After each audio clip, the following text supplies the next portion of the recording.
You are listening to the IFH Podcast Network. For more amazing filmmaking and screenwriting podcasts, just go to ifhpodcastnetwork.com. Welcome to Filmmaking Conversations with Damien Swaby. Listen to conversations with award-winning filmmakers, directors from the golden age of television, and creatives from the indie film community who continue to inspire the next generation of filmmakers. My name is Reena Sehgal. I am here, I am an entertainment attorney over at Sehgal Law PC. I specialize in film, television, live stage, and music. You certainly do. You're a very, very, very good at it, aren't you? We know that from the last time you was on the podcast and we had a great chat. And now you're back to tell us a bit more about a certain agreement that's quite popular at the moment. Yeah, I'm here to talk about IATSE and the current deal that they have finalized and was ratified this weekend. Really we're looking at crew members having security, additional pay, as well as they do have 10-hour turnarounds and 54-hour weekends. So there was a lot that was involved with the IATSE agreement. Yeah, so the Alliance of Motion Pictures and Television Producers worked with the IATSE to come to this, deal that basically protects crew members who are working on films and television sets. And it was because it was ratified by the members, as well as, there's 60,300 members of IATSE. It really does provide some protection now for new artists, like 3% pay increases over the next 3 years. And, again, the turnaround time so that their days are not so long lasting. And that those are pretty much the basics, because they did two agreements, the basic agreement and the area and standards agreement. And after Rust happened, it's really good and imperative that we protect our crew members. These guys are the backbone of filmmaking and the backbone of television. So we really need to just have them be protected on set and be in a safe space. They feel safe, like 10-hour workdays is a long workday, Very long. Yeah. So we also have, I've had people who've been working 18-hour days, and wow. I really like to cut that down. Because yes. I don't even want to work an 18-hour day. Do you? No. No, it doesn't sound fun. And from what I've read and heard, some of the people working 14, 18-hour days, that's bad. But what makes things even worse is when they're in a situation where they have to drive back home, maybe for the weekend or for the following day or whatever. Yeah. And then they have to be back. So, for example, if they drive home on Friday after an 18-hour day, they have the one day on a Saturday with their family, and they have to be back on set for, 6 a.m. on a Sunday. So it seems like a lot of things are happening are really unfair. Mm-hmm. When that happens, and that's been happening, I think, for quite a while, why is it only recently there's been this type of animosity and such harsh words between both camps, and the agreements only happened today? Well, the thing is, it's always a negotiation. And there was actually a united vote allowing Matthew Loeb to go to a strike. So for them to, it's the same thing happened with the WGA and SAG-AFTRA. Sometimes we go through these strikes and they're trying to force the system to change. And that is what happened in this instance too. They threatened a strike. And they were very quick to turn around and to prevent the strike, especially with COVID. With COVID, it had stopped filming for a long time. And they didn't want it to happen again. So they were very quick to turn around and negotiate, come to the table and give an offer. And then that was given to all the union members for them to ratify. They have to ratify the vote. Same thing happens in every circumstance, whether it's SAG-AFTRA, whether it's WGA. But this is not the first instance that you've seen like a strike where things are just unfair. And, it was really nice that Matthew really stood up for IATSE. Sorry, I have to cough.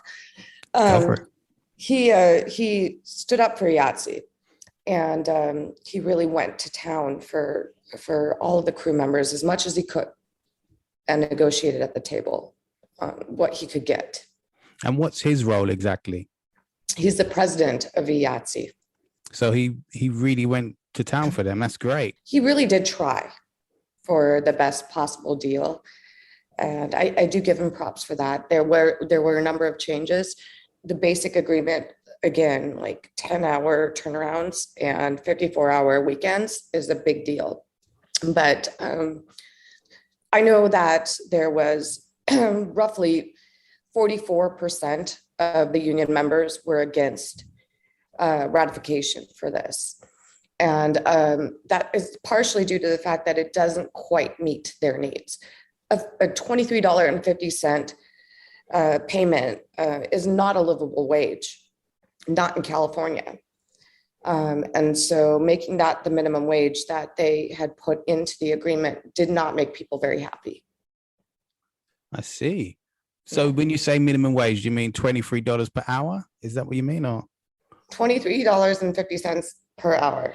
And if they're skilled workers, which they are, I can certainly see how they wouldn't want that. It shouldn't be your minimum wage. You should be making, and there's a lot of workers who are paid well over that amount. So it shouldn't, in the basic agreement, that's how they feel. I'm just reiterating what I've been told, is that they needed to have a higher minimum wage and other safety and related agreements or like provisions in their agreement that they didn't have. It's very, very, what they were given was very basic. Again, like I said, the 10 hours, the 54 hours, the 3% increase, the per annum. And then this is only 3 years, 3-year long agreement.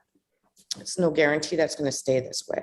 So I imagine a lot of the people doing the hiring, involved in the hiring process, are not going to be happy that they might have to start doing things they don't want to do. Can you see a way, or has anybody mentioned to you a way that some of these studios may undercut some of the crew members, or how they can work around these new negotiations?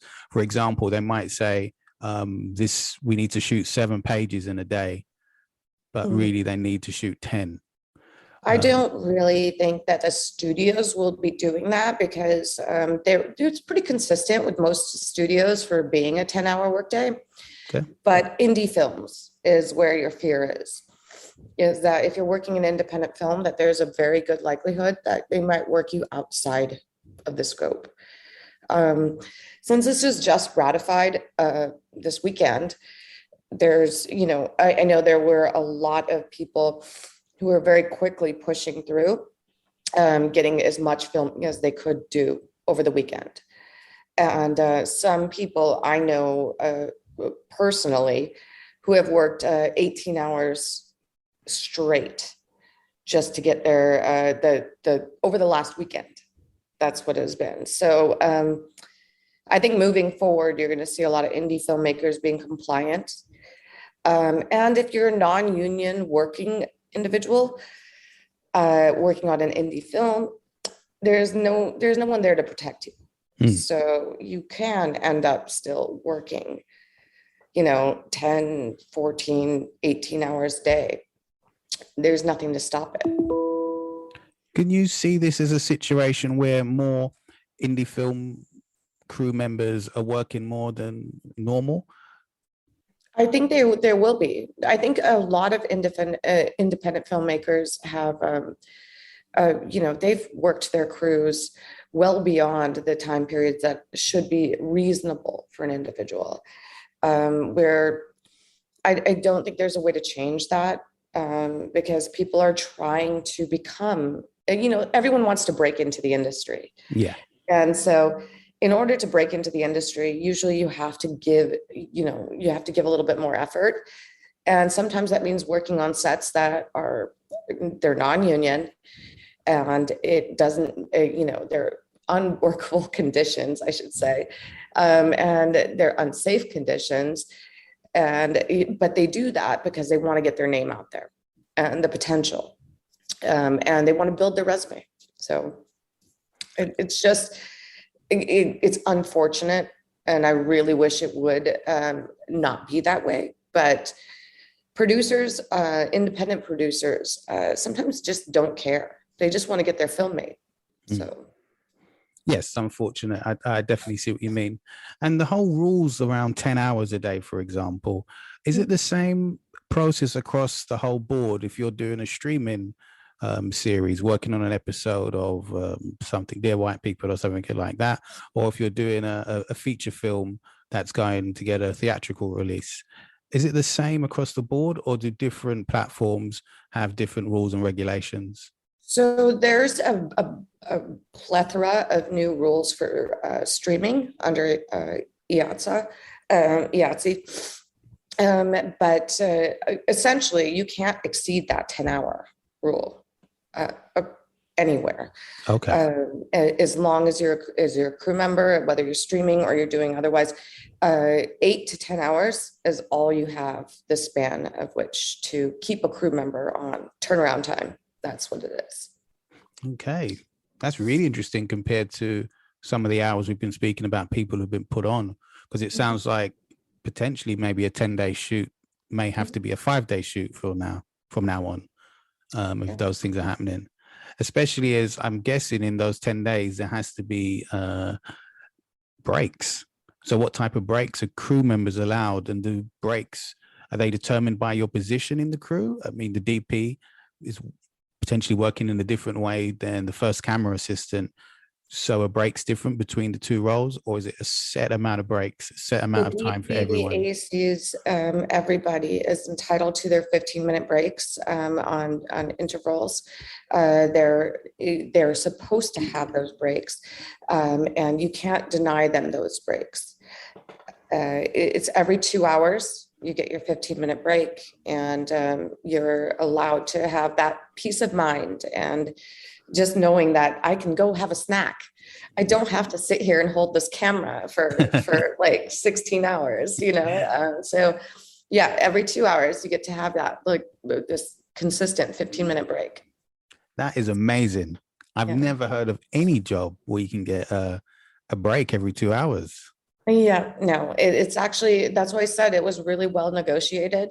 It's safety, because if you consider that most DPs and ACs are holding these cameras that weigh a lot of amount of weight, and they're on their shoulders and they need to be able to sit down.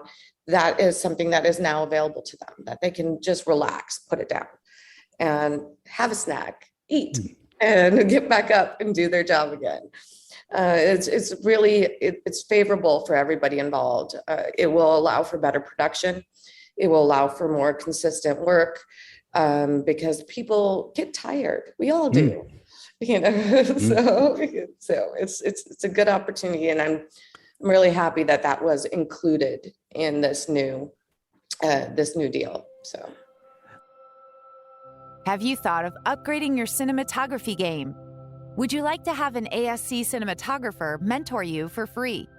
Join veteran cinematographer Suki Medenzovic, ASC, Disney, Pixar, FX Networks, Netflix, American Horror Story, as he teaches you how to create beautiful images using 3 lighting techniques he has mastered on film sets over his 30-plus years in the film industry. Each technique uses basic, low-cost lighting equipment so that anyone can achieve beautiful visuals no matter your project's budget. If you want to take your cinematography to the next level, visit filmmakingconversations.com to sign up for instant access. But like with anything, if it's a good deal and people are happy and they've got the results that they want, there's always someone or people who are not happy. Have you come across anyone since this agreement's been put in place that still wants more? Well, yeah, again, this was a 56 to 44% deal. It's done on an electoral college kind of vote system. So IATSE claims that it was like a 98.6% approval rate, but it's not that way. There's almost roughly half of the people who voted who are part of the union. That's of 63,000 people that were unhappy with this deal. They wanted more. They wanted higher increases in wages because, again, that's not a livable wage, the $23.50. And they wanted a lot more. So that, as it stands, it's just where we're at. I would not say that this is something that makes a lot of people happy because it didn't meet people's standards. They wanted shorter work days. They wanted longer weekends. They wanted all of that. There's a lot of different opinions that are out there in regards to this whole basic agreement, as well as the area and standards agreement. They just weren't happy with it. There's nothing we can do about it though. Now it was ratified. So for the next 3 years, we're going to wait and see what happens. In 3 years, it could be, there could be another strike. There could be anything that happens. The $23 an hour, Mm-hmm. it's not enough to live off in LA, in Hollywood. Mm-hmm. Did they come to the agreement because there may be shoots and people, crew members that are not necessarily shooting in LA? They could be in a city where it's cheaper to live, and they've taken that into consideration. Is that something that's well thought about, or how did they come to the agreement on $23 per hour? I think that there is the consideration that you can have a livable wage in other countries and states, and I should say all of the states in other than New York and LA. Yeah. Is going to that you could possibly live within those means, but creating that as a minimum is pretty good in most states. In LA, it's probably closer to $27, $30 an hour that you would need to be able to survive. It's just very costly to live here. And because these are the principal hubs of filmmaking, I think it was more imperative. I feel like the individuals who voted against this ratification, they felt like they needed to have a higher wage in general. And that's because we make most of the movies here in LA or New York, where the hubs, the filming actually takes place there in other states. Typically, the actors themselves reside in the states of New York and California. And because their residence is here, they require a higher pay. Same with the crew. Crew. They reside here.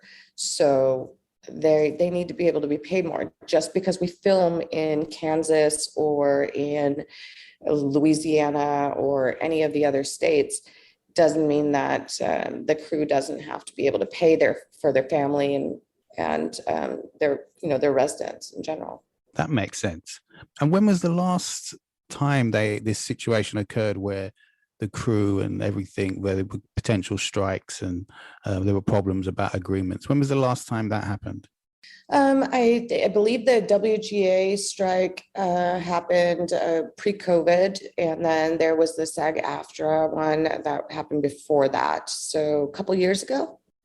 It feels like due to social media, what's happened recently with the agreement and everything was everywhere, on Twitter, Instagram, LinkedIn, wherever you go on social media, you see or read about it, hear about it on podcasts. Do you think social media and the way it can energize certain topics and certain things was of benefit to crew members that were potentially going to go on strike? Yes, because I think information is important. So, social media has provided an outlet for everyone to be able to spread information, sometimes false information, which is not so great. But typically, this allowed everyone to know these are the topics we're talking about. This is what we want. This is the safety we want on a set, and whether it's film or television. And it allowed everybody to have an outlet to really spread what their opinion was. Again, this goes back to like even the Rust situation where everyone walked out 6 hours before that shooting happened. Unsafe conditions. It allows people, social media allows people to really spread some good information, some bad information, but it does share like the concept of everything that IATSE was letting out. We needed to hear about the terms, the conditions, the changes, whether or not to ratify it, to communicate with one another. And that allows all attorneys, it allows all crew members to be able to speak to each other about the terms that they were about to vote on.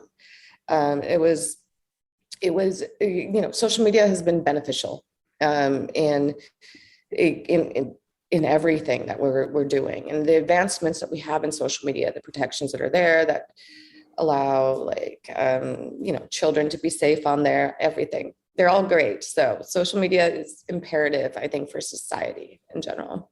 Good. I agree.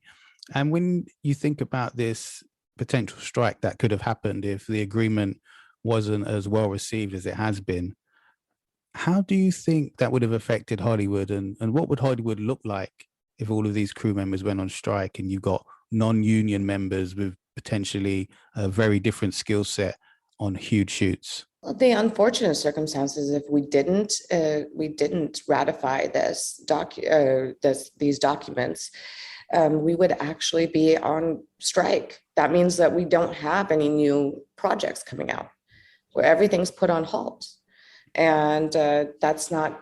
You wouldn't see new content for a little longer. It would be like going through COVID again, when we just had to stop all filming everywhere. So no one wants to watch a repeat of the same show over and over again. We needed this to be ratified. We did. It was imperative. Yes, that's true. And my opinion, I'm a sucker for them. I've got the Disney app, I've got Netflix, I've got Amazon, I've got indie film ones. I've got Discovery app. Yesterday I was looking at the HBO Max app. They were doing a great offer. I was like, I know I could be wrong, but I was wondering if they thought we're going to go on strike. They may be going on strike soon. So let's get as many people in the UK to get HBO Max, because it was cheaper than all the other filmmaking film apps, TV apps. But with all of these gigantic companies making apps that stream so many great shows and great films, and it seems like they're all fighting for everybody to buy their app, to pay to stream their app. I kind of think that the agreement was going to be made in a way the strike wasn't going to happen, because these guys rely on subscribers, don't they? And if there's no new content, you're not going to get any new subscribers, and potentially you'll lose some, because once you've seen the shows you like on Netflix, for example, if they're not bringing out anything else, then you might just cancel it. I don't know if that went into any thought in terms of from the subscribers, but it is great that we're still going to get more content. People are not going on strike. But the situation with Rust, do you think that's highly unlikely that can happen again? I am not going to say that, because I don't think that they actually gave enough protections for the crew members in terms of the basic agreement that is really going to prevent another incident like that happening on set.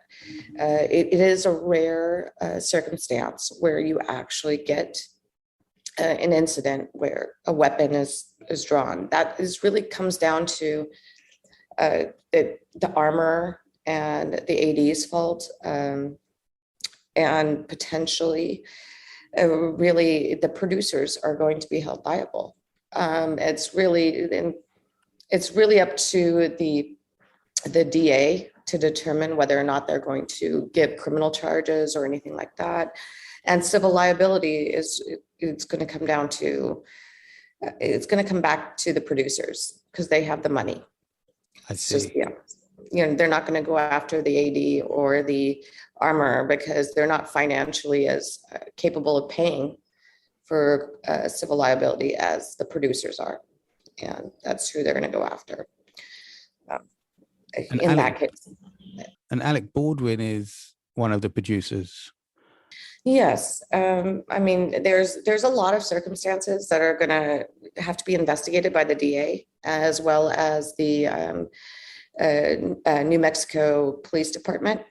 And then once they kind of conclude they find that they have their findings, they'll determine how to act. The family of the unfortunately the DP, they have a choice to have civil litigation against all of those individuals. I just don't foresee them doing that. I believe they're friends with Alec Baldwin, and I don't blame him.